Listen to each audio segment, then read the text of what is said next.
So we're in section 8.2, and we're going to talk about a sequence. So what is a sequence? A sequence, well, I'm sorry, we talked about sequences last time. We're going to talk about an arithmetic sequence today. So a sequence whose consecutive terms, what do I mean by consecutive terms? What would a term be if it's consecutive? Like sequences have this concept of an order, right, to the terms. So consecutive just means the next one, like one after another. So the two that are side by side. A sequence whose consecutive terms have a common difference. In other words, if I subtract one term from the other, the later term from the previous term, sorry, not a comma there, is an arithmetic sequence. So if have A1, A2, A3, comma, dot, dot, dot, AN, and dot, dot, dot. The sequence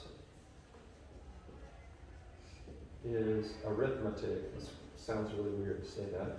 The sequence is arithmetic if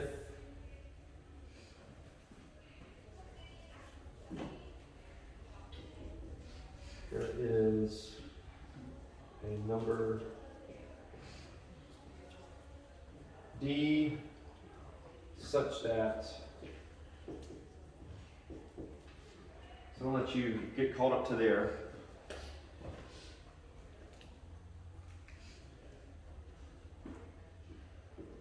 This next piece is really what I want you to get when we're talking about an arithmetic sequence, what that means.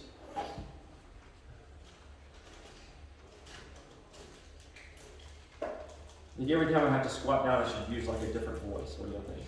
Yes.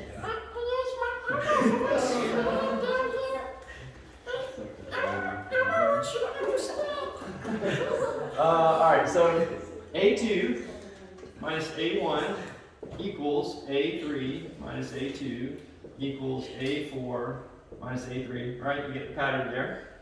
Equals dot, dot, dot equals D. So the difference between the bigger term, or in order, a term minus the previous term will always be the same if it's an arithmetic sequence. Does that make sense to everybody? You got that? The number D is the common difference of the sequence.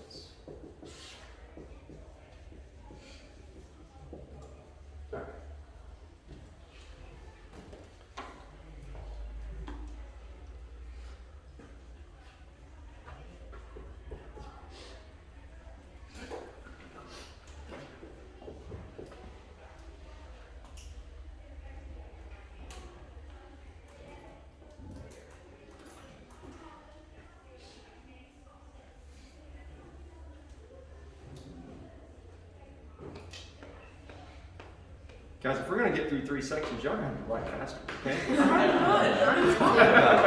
All right, so 4n plus 3. What would our first term be of 4n plus 3? 4n plus 3. When we're talking about a sequence, we supply 1 for the first term, right? A1, 1 represents n. So we go 1, then we do 2, and then we do 3. So if we substitute in 1 for n here, we get 7.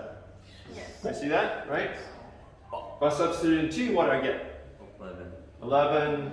If I substitute in 3, I get 15, dot, dot, dot. Oh. Right? And then when you do 8, you do like 11 minus 7 is 4, 15 minus 11 is 4. That's right. So does everybody see what he's saying? 11 minus 7 is 4. 15 minus 11 is 4. I mean, if we did the next term, we would get 16 plus 3, which is 19. 19 minus 15 is 4. Wow. And so we see from this that D is equal to 4. Does everybody see that? All right. So thank you, Hayden. And so we wouldn't even have to plug in for the next one, right? We've recognized this as an arithmetic sequence, and we can just add 4 to this and see that the next one is 23, and 27, and so forth. Okay? So that's an arithmetic sequence. There's some other examples, but I think it's pretty straightforward and simple, so there's no point in doing more. Now, the nth term of an arithmetic sequence, the nth term of an arithmetic sequence is given by this formula here. An equals A1 plus n minus 1 d.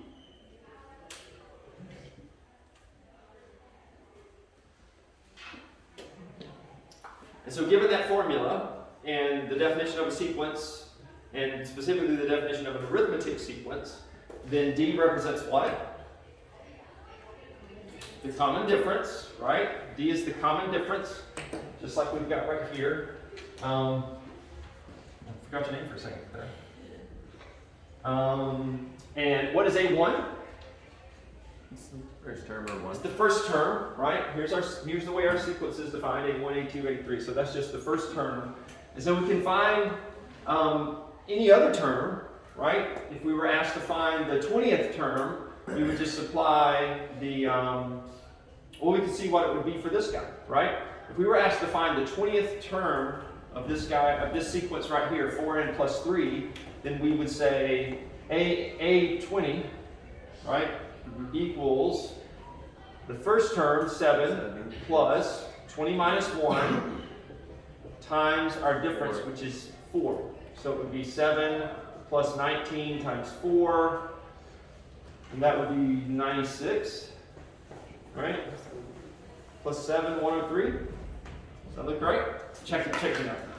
No, 19. You don't ever really come across 19 times. Yeah, well, I just think 20 times 4. No, it's not 96. I'm sorry. 76. You're fine. 20 times 4 is 80. So 83. Yeah, 83. You did times 5. I was off by 20. I did times 5. All right. Make sense? So there's probably an example in here. Find the formula of the nth term of the arithmetic sequence whose common difference is 3 and whose first term is 2. So example 2 in the book, they kind of write it out, right? They don't just give us a formula.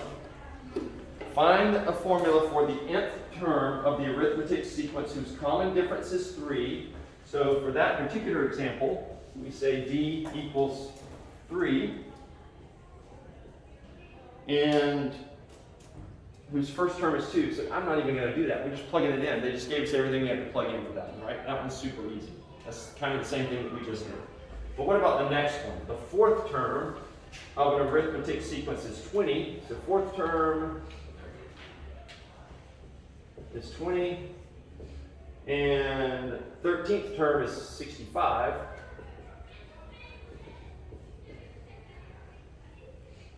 Write the first several terms.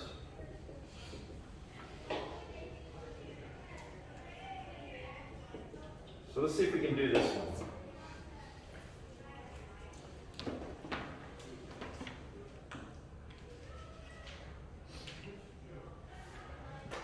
So the fourth term is 20. So A4 equals 20. And A13 equals 65. So if we think about the difference between those,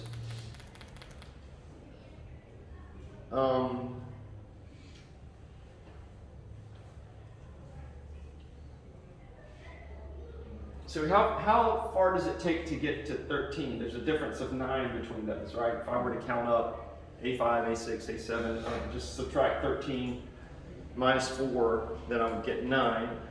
And so we could write a formula that says A13 equals whatever A4 is plus 9 times whatever our D is. Does everybody see that? No?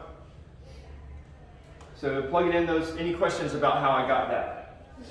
It's just that there are 9 slots, right, as we count up to 13 from 4.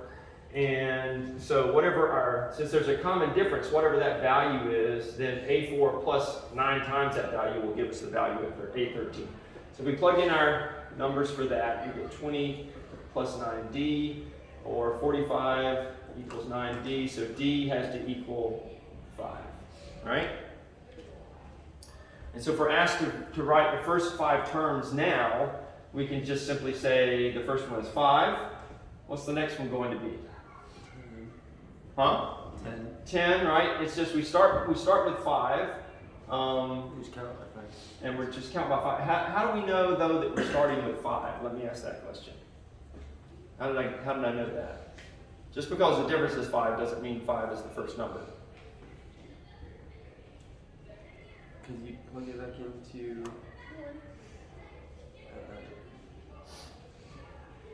The simplest thing would just be to count backwards from 5 here to go down.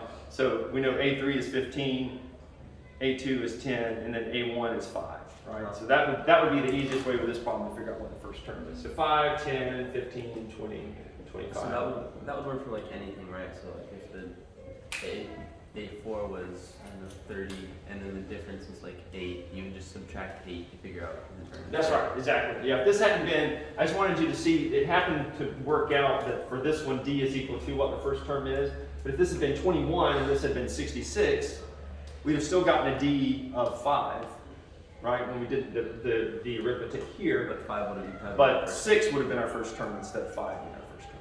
Okay, and I would have gotten that just by counting backwards from here. 5 until I got down to 8, 1. All right, does that make sense to everybody?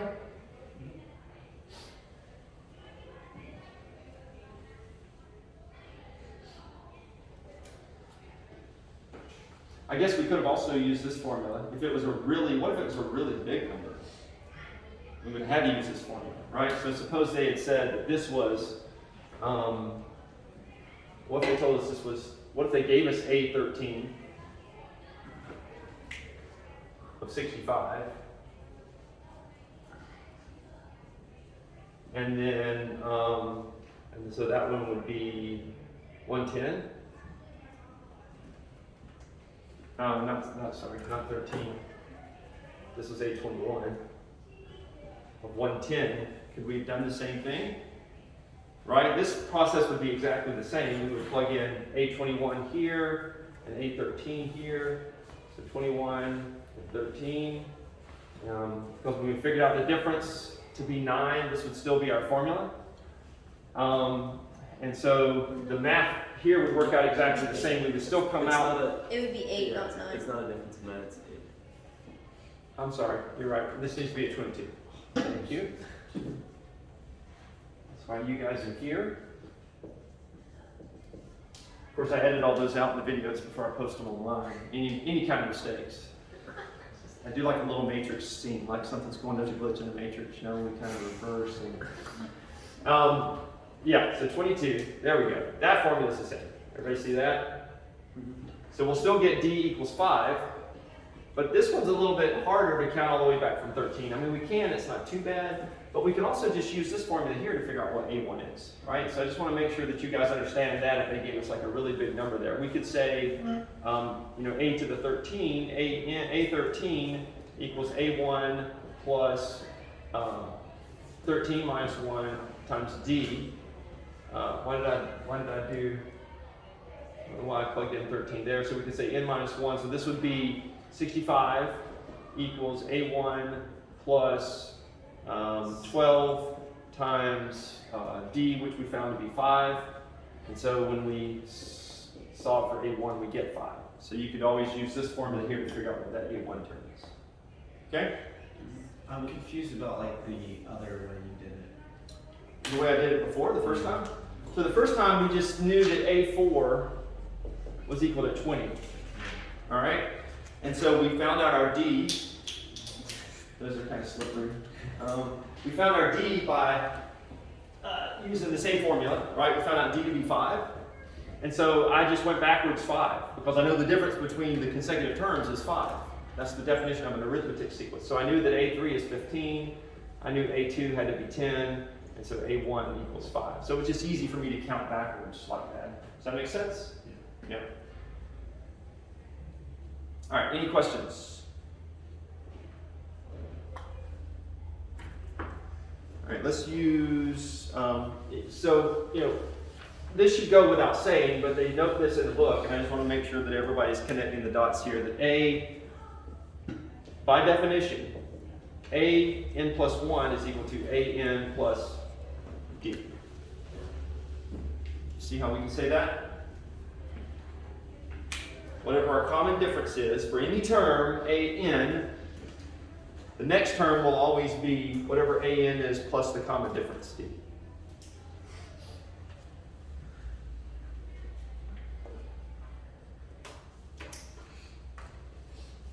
And so we call this the recursion formula.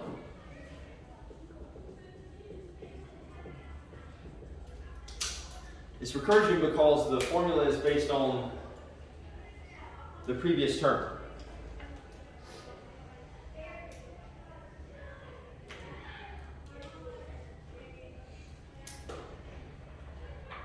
You can find any term of an arithmetic sequence provided that you know the preceding term, right?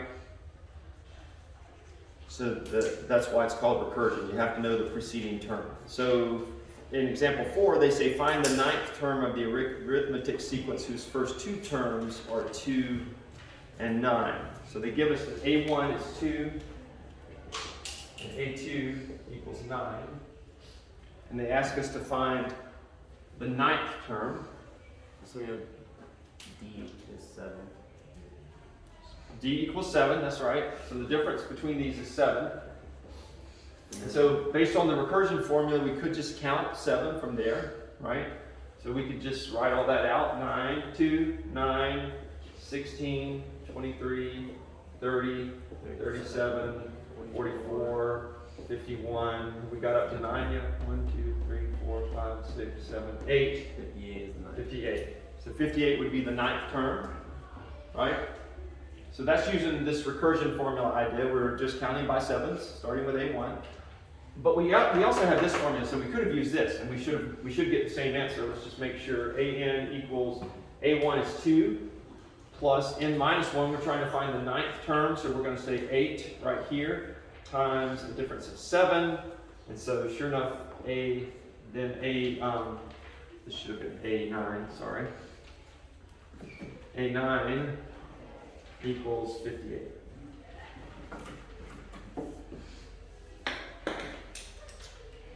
All right, questions about arithmetic sequences? Does that make sense to everybody? Good. I like that. Don't ask me about probabilities. We won't. Don't worry. The sum, let's talk about the sum of a finite arithmetic sequence, kind of the last formula that I need to get you for this section here. The sum of a finite arithmetic sequence, sum of a finite arithmetic sequence, I'm going to abbreviate for another room. The sum of a finite arithmetic sequence is given by Sn equals n over 2 times A1 plus AN. So it's a finite arithmetic sequence with n terms.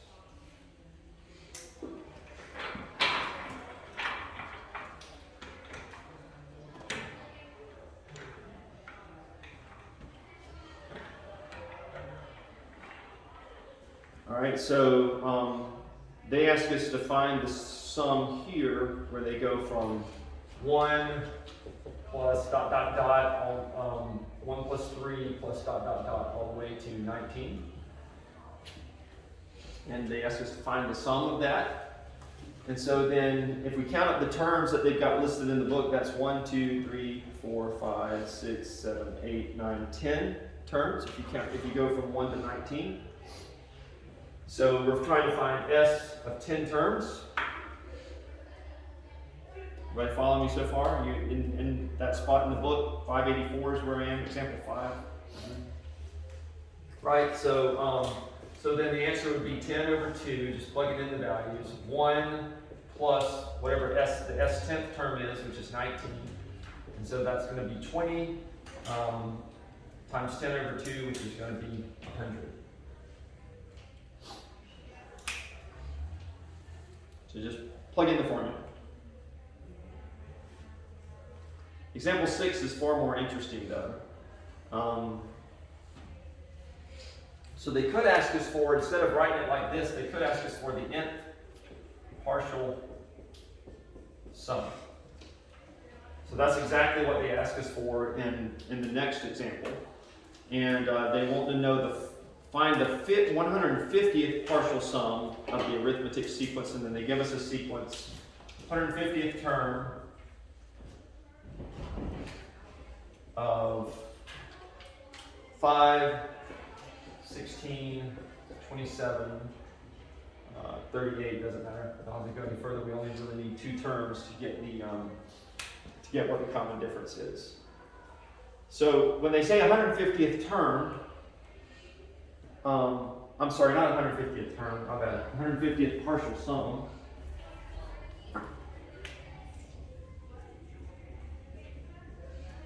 All that means is that when we're using our equation, n equals what? Huh? 11. No. If it says the 150th partial sum, they're telling us that n equals 150. Oh, yeah. Okay? That's what they're asking us for. They're saying take 150 terms, the first 150 terms of this sequence right here, and add all those terms together. All right? And so for our formula, all we need to know is n, and then we have to know the a1. What's a1? 5. A1 is 5, right? That's our first term. But we've also got to know an. So how are we going to figure out what an is in this case? How are we going to? We need that 150th term. Plug it back into the arithmetic sequence. The nth term, right? And we've got a formula for that as well. So we know that an equals a1 plus n minus 1 times d. What is d in this case? 11. D is 11. How did she get 11? You did 16 minus 5. 16 minus 5, or 27 minus 16, or 38 minus 27. You could use any of those, right? And then D equals 11. So we plug all those in to get that the 150th term is equal to 5 plus 150 minus 1, which is 149, times 11. And I'm not going to try to do that one in my head. I mean, I did a simple one in my head and I messed it up. So you guys check the math on that. 1644. 1644. Okay, 1644. So then we can take that value and plug it in this equation. So Sn is equal to n over 2, which is 150 over 2, And then 5 times 5 plus 1644. And so if you do the math for that, let me see if I can do this in my head. I think it's 123,675. Oh my goodness, that's right. Wow, yeah. I mean, I don't know, that one just kind of clicked with me. Yeah, for sure. All right. Does that make sense to everybody? Any questions about arithmetic sequences and these formulas that we learned? Nope. Do expect a quiz next week over this material, all right? So I would recommend All of 8. 8.1. All of and 8. 8.1. Okay, So that's basically not too be The all of whole that. chapter. The whole chapter. We get to do a whole chapter quiz on 7, and you do a whole chapter quiz on 8. No, that's a test. It's a test. It's That's also right. it's over the whole chapter. So I would recommend doing your test 7 first, early in the week, right? Go ahead and knock that out, and then you can look at the chapter and stuff. I mean, Monday. All right, let's move on to section 8.3, and where we get to talk about geometric sequences. you're going to see some very similar definitions here as we compare to the arithmetic sequence. But for a geometric sequence,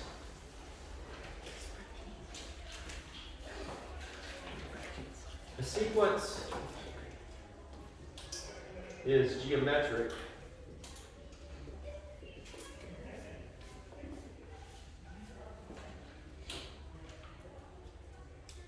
when the ratio of consecutive terms, right? This has to do with consecutive terms just like an arithmetic sequence did. The ratio of consecutive terms are the same.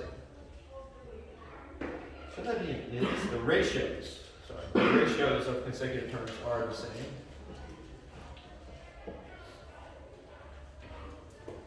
So the sequence A1, A1, A2, A3, dot, dot, dot, AN, dot, dot, dot,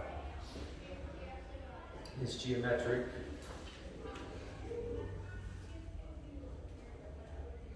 If there is a number, we had a number D when we're doing the arithmetic sequence. Here the variable we're going to use is R. You got to go? All right.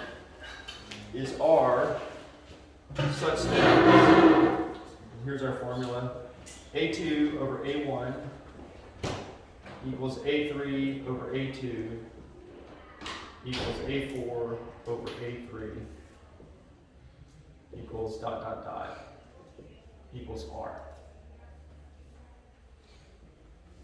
So the ratio of the consecutive terms will equal a common number. And the only stipulation here is that R cannot equal 0. The number R is we call that the common ratio of the sequence.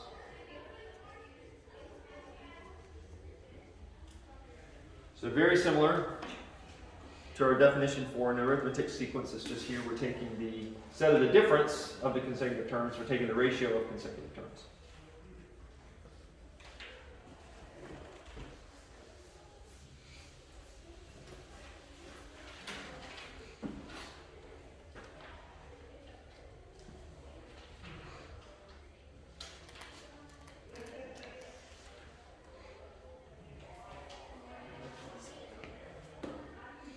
So one example of a geometric sequence is 2 to the n. All right. So if we plug in, if we write our terms starting with A1 for 2 to the n, we get 2. If we plug in 1 for n, if we plug in 2 for n, we get 4. If we plug in 3 for n, we get 8. Right. If we plug in 4 for n, we get 16. Dot, dot, dot. So it just goes on and on like that. Or we have some 2 to the n term. Keep going. And so what do they ask us for here? And then just tell us, what would R be for this sequence? You do like 4 divided by 2. You can do 4 divided by 2, right? Any term, any two terms, as long as you do the term after divided by the term before. So R is just going to be equal to 2 here, right?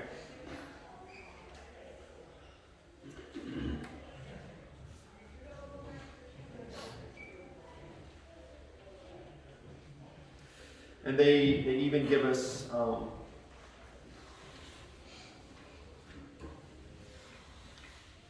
an example where the nth term for a sequence here is listed as 4 times 3 to the n. So that one looks a little weird compared to the other one, but the concept's exactly the same. If you plug in 1 here, we get 4 times 3, so it's going to be 12. If we plug in 2 here, we're going to get 3 squared, which is 9 times 4, which is 36. We plug in 3 there, you've got 27 times 4, right? So the next number would be 108. On and on. And so if we were asked to find the R for this one, we would again just say 36 divided by 12. So that's going to be 3.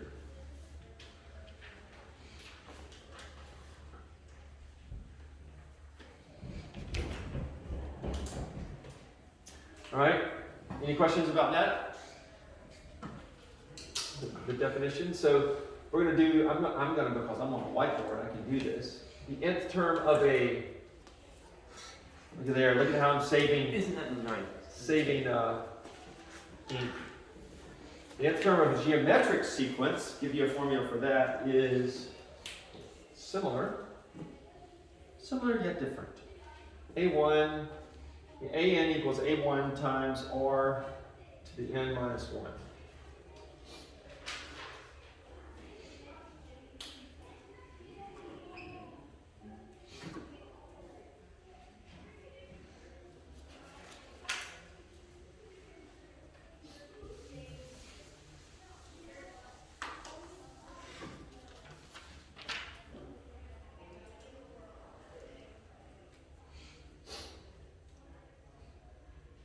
And so just to make sure that you get this, that means if we were to write these terms out, A1 would be, we plug in a 1 for n. I'll let you guys finish. Are you done? Are you writing in your book? No, I have a sticky note. Oh, I was just saying, wow. You No, must not I be have a planning to sticky sell note. that. I'm keeping this one. This is such a thrilling class. I want to keep this book and read it for years to come. All right, so if we plug in a 1 for n here, we get r raised to 0, which is 1. So a1 is just a1, like we would expect. But a2, so the a, let me just do this. a2, a3. If we were to think about these terms, if we were to write these terms out, then this one would be a1. But look at what a2 would be based on a1. If we plug in a 2 for this, we get a1 times r to the 1. So a2 would be a1r. And then a3 would be 3 minus 1, which is 2, so r squared. So it would be a1r squared. So it follows that pattern there. So make sure that you grasp that. You're just multiplying by r raised to a power that increases with each term. Okay, starting with r to the 0. Does that make sense to everybody? Yes. All right, so find the terms of a geometric sequence. If they give us that a1 equals 3, and they tell us that r is equal to 2, and then they say, right, the first 5 terms of this geometric sequence, what would our first term be? 1. Oh, wait. 3. A1 would be 3, yes. I win. Not to dispute you, but you're wrong. 3, all right. So then, again, looking at we could either use the formula or just kind of think about it like this, right? So it would be 3 times r for our next term, which is 3 times 2, which is 6, and then 3 times r squared for the next term. So that's 3 times 4, which is 12. R cubed would be 8, so 3 times 8 is 24, and then r to the 4th would be 16, and 16 times 3 is 48. Is that right? So that would be our first time 5 terms.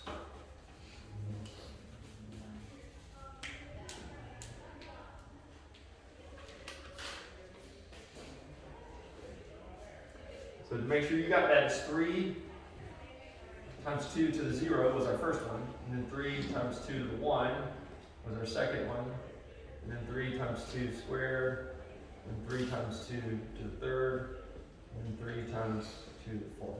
That's how we calculated that. Just plug it in, the value for A1 and the value for R each time.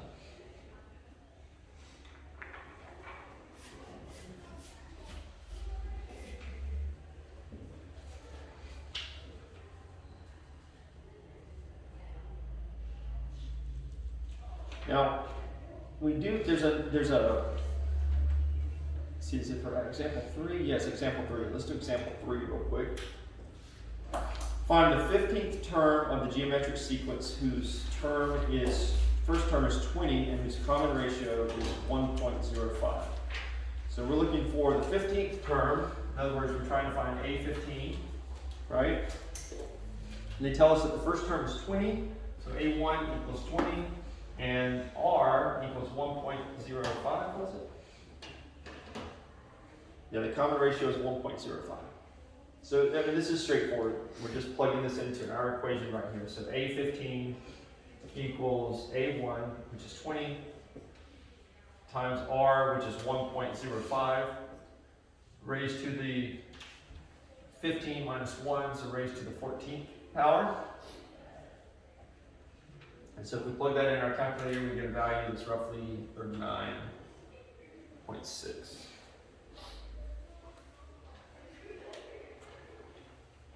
Now, take out your calculator. Excellent. And we're going to try to use the table feature on our calculator to see if we can do this. All right. So you're going to go into your this is the graphing part. So you can click the y equals button. All right. And the equation that you're going to punch in right there is going to be 20 times, it's going to be 20 times 1.05 raised to the x minus 1. All right, we're going to use x for n. You could probably use n as well, I'm sure. I don't think it'll care. But we normally think of it when we're graphing it in terms of y and x, right? So just make sure you see, this is just our function right here with our values plugged in except for the value for n. So we're going to be able to see the graph of multiple values of n. All right? So you can hit the graph button and you can see what that looks like and what does that look like when you graph it.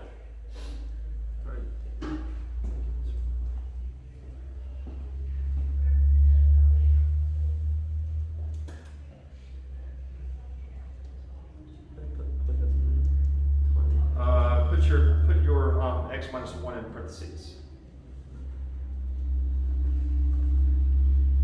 Did you get a graph? Mine's too close and I can't figure out how to unzoom it. Zoom in. I have to zoom out. No, you want to zoom in if it's too tiny. Oh no, it's too like. Oh, it's too big? Oh, I got you. All right. Well, they didn't tell us to graph it. I just thought maybe we'd see a graph, but maybe not. Let's just go to the table function instead. Hit your second function key and hit table. Oh, yeah, you need to set your table start to be 1. And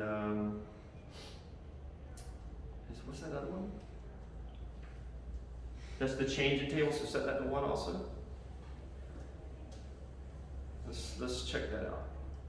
So go to the table, second function, and then hit your graph button. There you go. All right, so if you scroll down on that list right there, see what you get when you get to 15 for x. Hey, it's what we got. 39.6. Okay.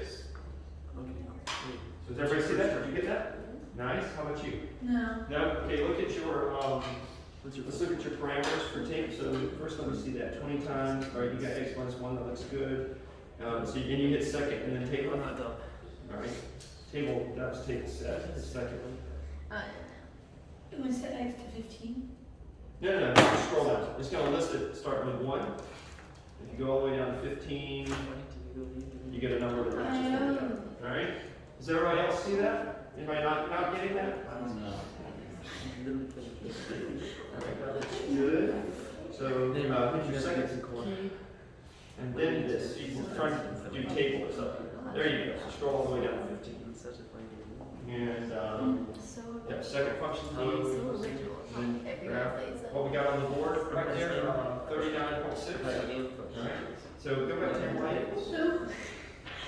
Oh, you got to punch in the function. You got to punch in 20 times 1.05. And you just, the one thing you have to make sure you do is if you're raising 105 to x minus 1, you're going to have to put parentheses around it in your calculator. Did you get it, Stephen? I'm trying to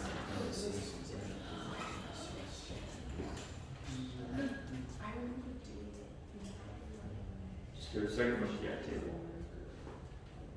Oh, you actually see a graph. Steven saw a graph. I That's just have it awesome. on Okay, good for you, Steven. I have it on the window. You have a really big window. He has his X min and X max set to 100. Negative 100 positive. Alright, so go to second function table. Mine was at like a 10.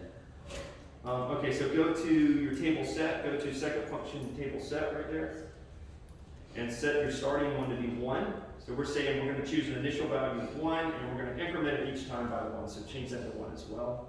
And now do second table. There you go. So if you scroll down, you should be able to see 15. So I'm just showing you this because your table function on your calculator is a way that you can check these answers. That's crazy. Right?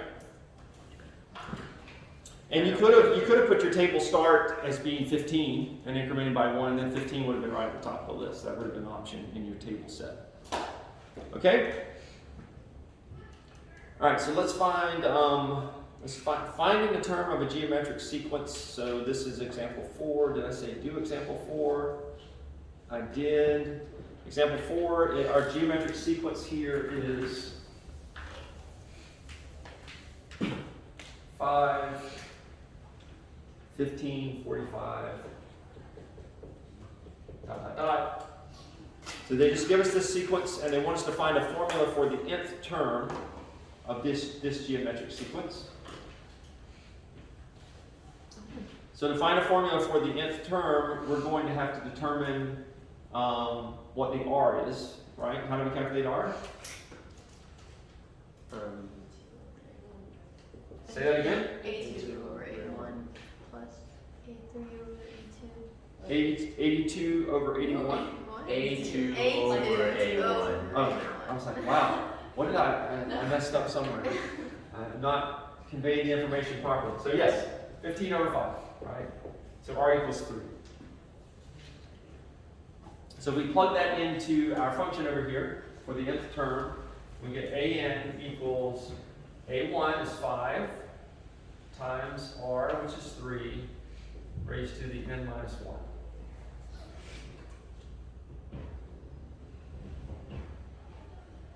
So now if we want to determine, if they said find the 9th term, we've got a formula that'll work for this particular geometric sequence, and we could say that's just 5 times 3 raised to the 8th power, and that turns out to be 32,805. So just want to make sure that you can figure those values out. Again, you can use your calculator to check that, right? Now that we know how to do that, you can punch this in your calculator, and you could do the same thing that we just did. Just hit your table function. Now that we've got our table set values correctly set, and you can scroll down to 9, and you should get the same value. All right, what if it wasn't quite so straightforward and they said find, any questions about that? That one was pretty simple. What if it said find the 4th term of a geometric sequence? No, I'm sorry, they give us the 4th term of a geometric sequence. So they say A4 equals 125, and they tell us that the 10th term, A10, equals 125 over 64. And so they want us to find the 14th term. What is A14?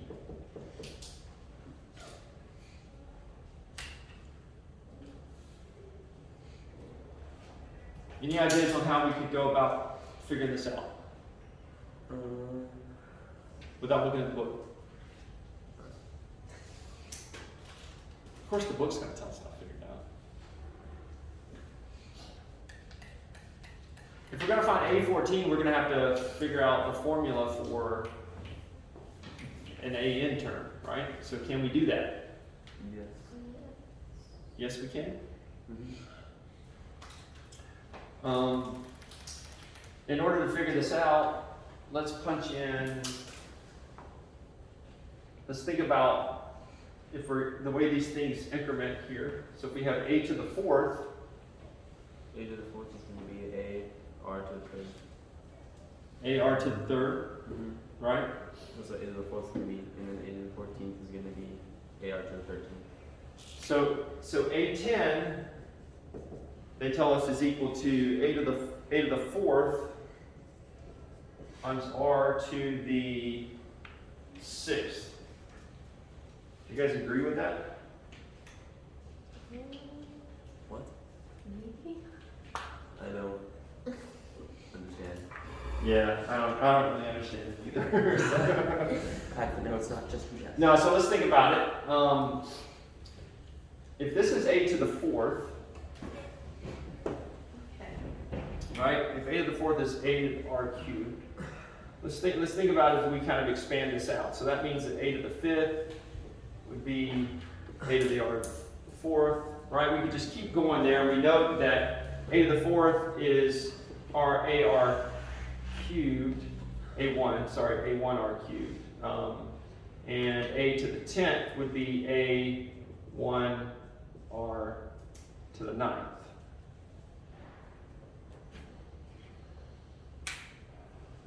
So each time we're basically saying this is a to the 4th equals a1 times r times r times r, right? We've got 3 r's there, and a to the 10th would be a1 times r times r times r. We do that 9 times. 6, 7. 1, 2, 3, 4, 5, 6, 7, 8. One more. Right? It looks like that there. So if this is a to the 4th, basically all of this here is a to the 4th. You guys see that? And so if I take a to the 4th and multiply it times 6 more r's, I'll get a to the 10th. And so that's why this formula works. Does that make sense? So we see something here that we could take. If we've got two different terms, we can just take whatever the difference is of the two terms as far as the subscript there on those terms. The 10th term, we're looking at the 10th term compared to the 4th term. We can say 10 minus 4, which is 6, and we can multiply the 4th times 2r raised to that power, and we'll get the 10th term. Okay? Does that make sense? Based on the way that I did this here? So now that we've got that formula, now we should be able to plug in the numbers that we have for a to the 10th and a to the 4th and figure out what r is, right? So we can say that a to the 10th is 125 over 64 equals 125 times r to the 6th.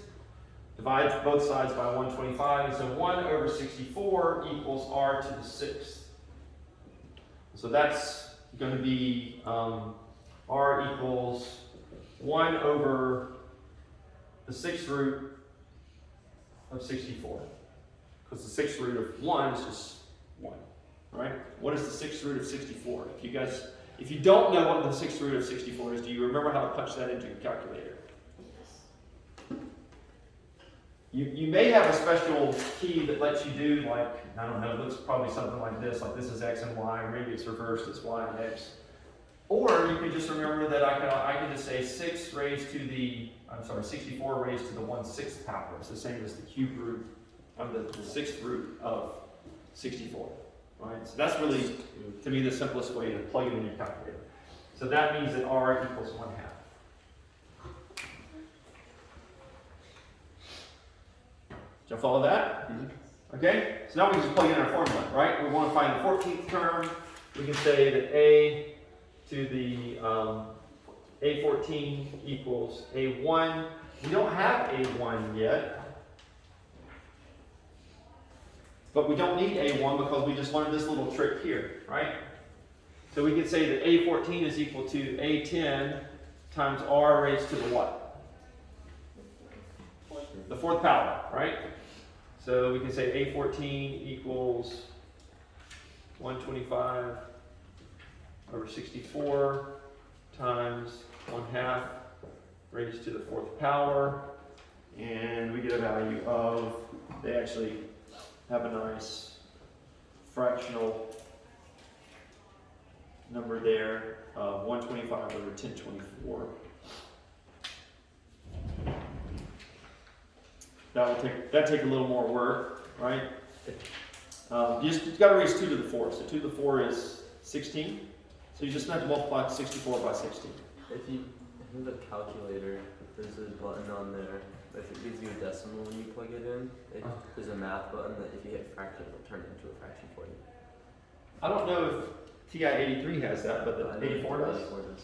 Like, Cool, does the 83 have that fraction button? Yeah. Oh, that's it cool. should. It just says math, and then you just click on fraction. I've never and used hit that, enter. so that's a handy trick. And that way you don't have to do all the math and turn it into a fraction. It just does it for you. Yep, cool. Nice trick. So did everybody hear that? So plug in. If you have a decimal number, like what's I don't know what 64 and parentheses will have that. what that comes out and be, but like if you had a decimal number, I guess if you had like .333, Parentheses will have- I don't know if it would do that one. Let's just say 0.5, and then you hit your math button and choose fraction. Is it FRAC? Yeah. Yep. Choose that, then you'll get a little thing on your calculator that says answer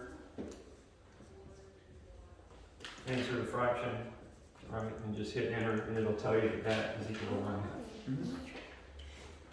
I went all the way through Georgia Tech and never learned about that key. Would have made 100 on that one test. Instead of the 98. That's right, exactly. It was a probability test, so it's probably. All right, does that make sense to everybody? Yeah. You guys see how we calculated that?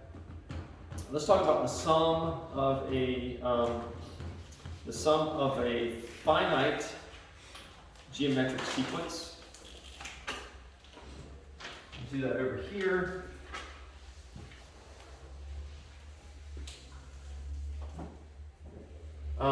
You probably should somehow make a note of that, right? If you've got how could we do that formula there? They don't really give you this formula in the book, but if you've got a times a to the n plus I equals a to the n r to the I. That'll work, right?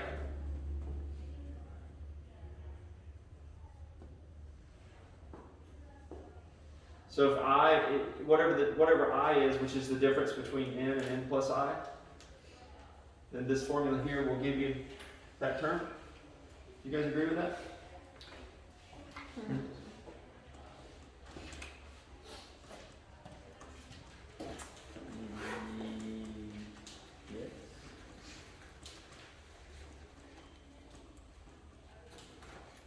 Yes. Yep. That's right. Plug that in, that'll work. So, which number was that we were doing that on? That was example 5. So note that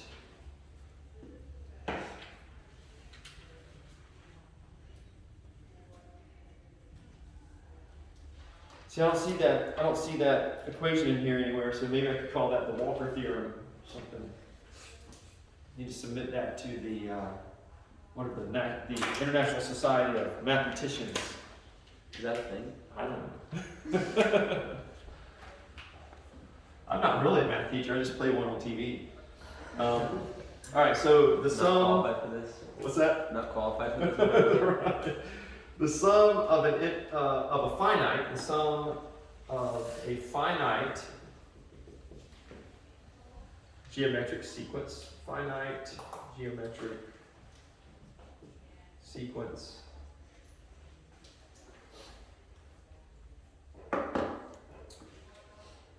of A1, A1R, A1R squared. That looks kind of weird. Let me try to make my commas clearly commas so that you don't think those are ones. Dot, dot, dot, comma, A1R n minus 1. So if we have a finite geometric sequence like that, with a common ratio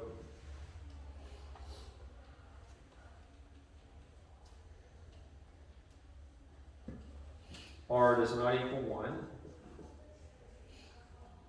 is given by And I'm going to go ahead and make an executive decision. We're not going to do section 8.4.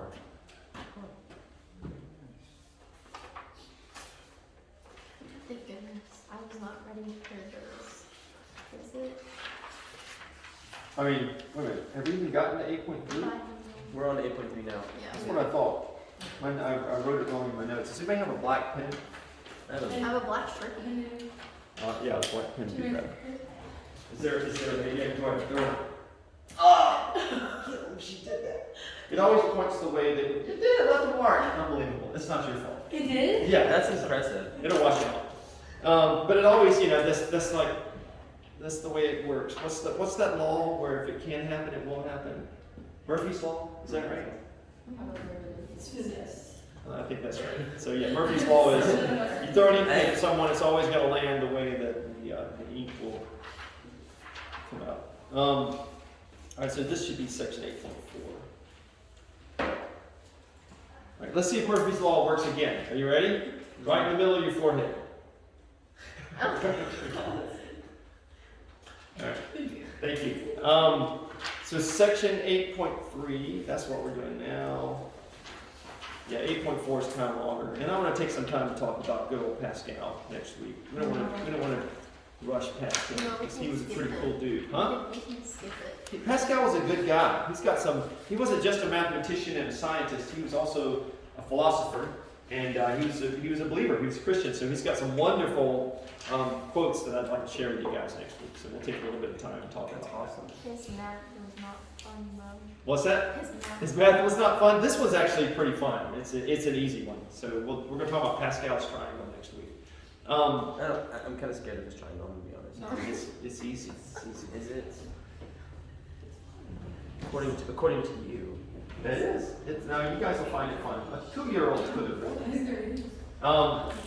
So the sum of a finite geometric sequence of this is written out like this, with a common ratio that is not r equals 1. So r does not equal 1 can be given by this. Sn equals, and we're going to use our summation notation that we learned. We start with I equal to 1 and go all the way to n. And we've got A1 here, which is our first term, times r to the I minus 1. And we can say that equals, the simple formula for finding the sum is A1 times 1 over r n, 1 minus r n, r to the n over 1 minus r. I'll get it right in a second. Just don't listen to what I'm saying. You guys don't listen to what I'm saying anyway whenever I'm writing something down. Who am I kidding? You're just trying to write it down, right? Why do I even talk while I'm writing it down? Why am I talking right now? You're still not listening to me. Did you guys get it all written down? Yeah. Okay. All right, so let's see if we can do an example, example 6, using that formula. And this example,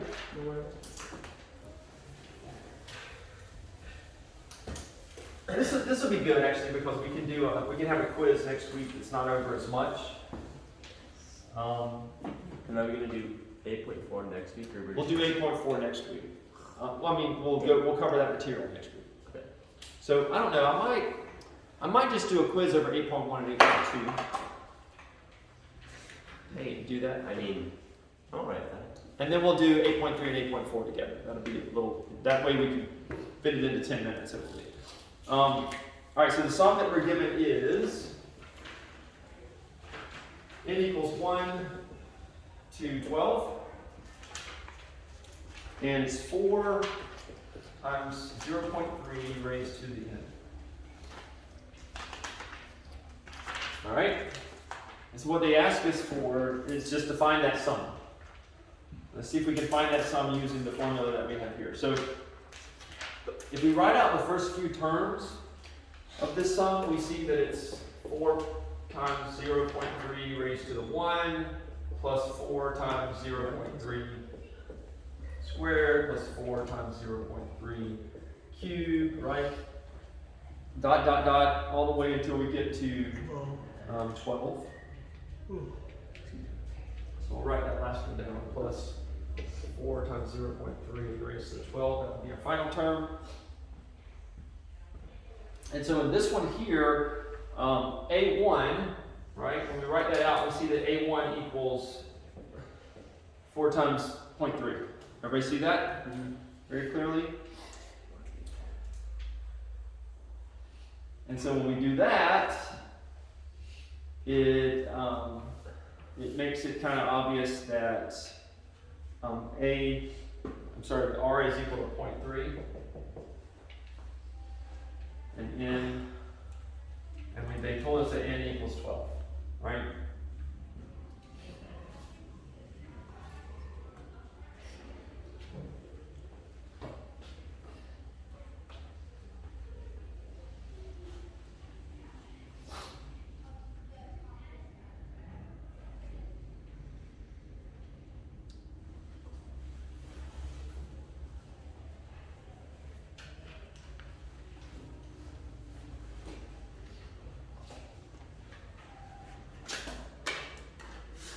So this is, it's kind of interesting the way we think about our geometric sequence. This whole thing in this one here is A1, right? And this one here is A1 times R, and this one here is A1 times R squared. So don't get confused by that, right? The fact that our A1 actually contains our value of R, that's okay, because it still follows this pattern here where each time you're multiplying by R to a different power. All right, so let's just plug in our values into our formula then. Sn then, or S to the S9 is going to equal A1, which is 4 times 0.3. All of that times 1 minus R, which is 0.3, raised to the n power, which is 9, over 1 minus R, which is 0.3. So that's what we're plugging in our calculator to get a final value of 1.71. Shouldn't it be 12 Yeah, and it's not gonna be 9? 12, right? Oh, we're going to the 12. I don't know why. So, yeah, I was like, I really wish someone else had called that so they could have gotten their name on the board. You should change it to 12. Day late and $1 short. Alright, so yeah, those values should be 12 there. So make sure you can punch that in your calculator and actually get 1.71. You may have to make sure that you put parentheses in the appropriate place and so forth. Everybody, I want to make sure everybody can do that so that you don't mess that up on a test or a quiz.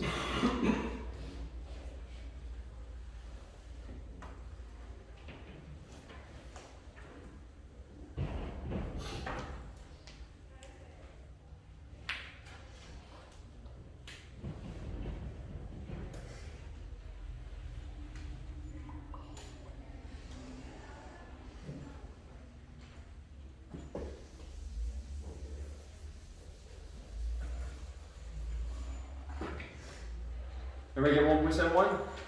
Okay. Anybody not get it? Alright. So let's do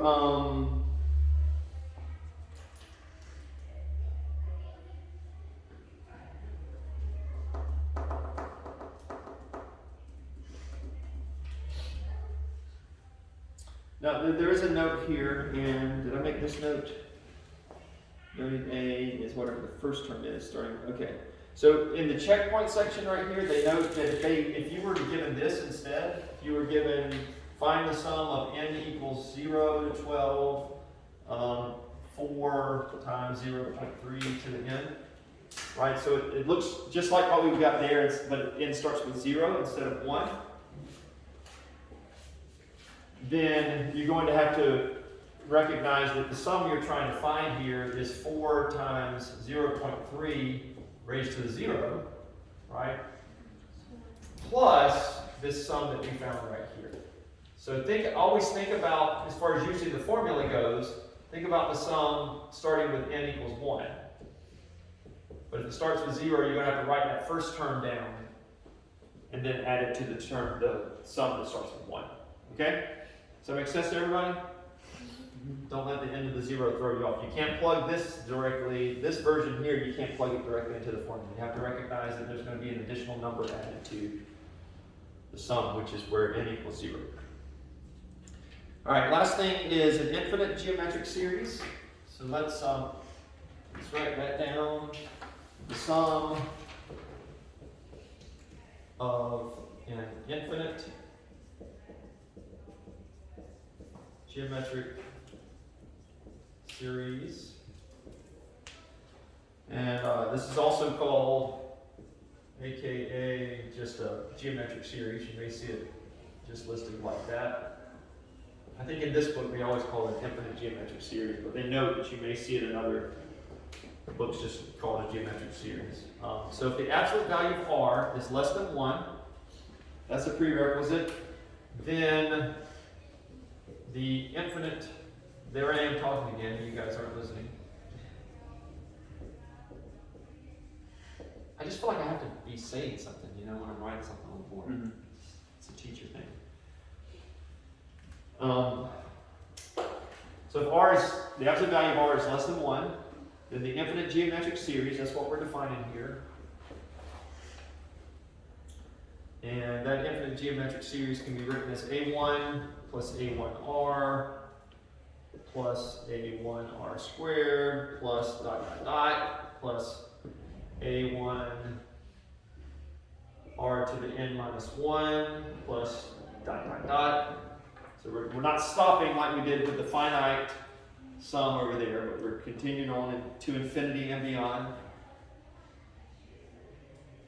Has the sum. So how do you define that sum? It would be S equals, this one does start at I equals 0, to infinity, a1 r to the I equals a1 over 1 minus r. So it turns out to be a really simple formula. And you just have to know what r is, and you have to know what the a1 term is.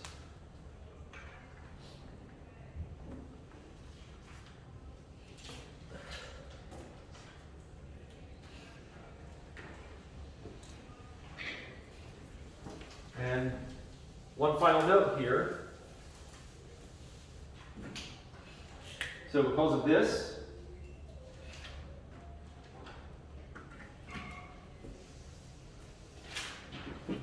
so if the absolute value of r is greater than or equal to 1, this is undefined. Right? You can't find it if r is greater than or equal to 1. The series doesn't have a sum.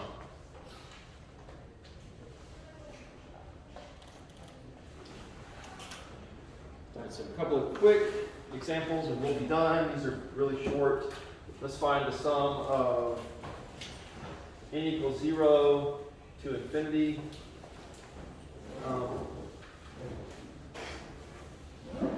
4 times 0.6 raised to the n. So we write out a few of these terms and we get, this is 4, the first one's just going to be 4, because we start with 0, right? 0.6 to the 0 is 1, plus 4 times 0.6, just raised to the 1, plus 4 times 0.6, whoops, Plus that, yeah. raised to the 2, and so forth, right? It just goes on and on like that. And so when we write it like that, we see that r is equal to what? 0.6. R is equal to 0.6, and a1 is equal to what? Someone besides, somebody that's not on the board, maybe. Here's your shot. Get on the board. What is a1 equal to? I would say, but I already looked. Steven, you don't see that. Just see. I'm a visual learner. I have to see it. Right. You think Hayden knows this stuff when he gets his name on the board? He's totally reading from the book, man. I've called him so many times.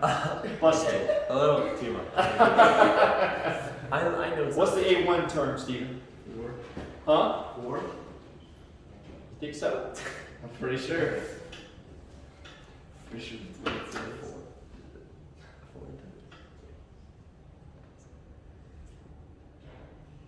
It's 4.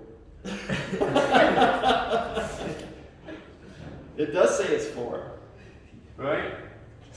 Yes, David. All right. So 4, but that's a little confusing. Do you guys agree? Mm-hmm. Why is that? Why would I say that's confusing? Because in the 8 of the 2 term, you're multiplying it by 1. I mean, it's to the power of 1. So It's confusing because That's- our n starts at 0, right? So you kind of would want to call this the A0 term, but it's not. but it's not. It's the first term in our sum sequence. All right, so the infinite sequence would be 4. The answer to this then would just simply be using our formula right here. A1 is 4 over 1 minus 0.6, and that turns out to be a value of 10. And then the other one, which we'll just do this one much faster, and I won't ask any questions. They just say 3 plus 0.3 plus 0.03 plus 0.003. They give us this, and they say what's the infinite sum? The sum of an infinite geometric series. And so we have to recognize here that each of these values are, that the r in this 3 plus, here it's 3 times point, 3 times 0.1 to the 1 power plus 3 times 0.1 squared plus dot dot dot, right? So r is 0.1, and so our answer for the sum then is that the sum is equal to a1, which is 3, over 1 minus 0.1, and that gives us a value of 3.3. So these will be pretty simple. As long as you can write down the series, then you can figure out what A1 is, and you should be able to figure out what R is based on that, and it's just plug and play. Okay? All right, we're out of time. I'm here. If you guys need me, I'll be cleaning this spot on my shirt. So if you have any questions,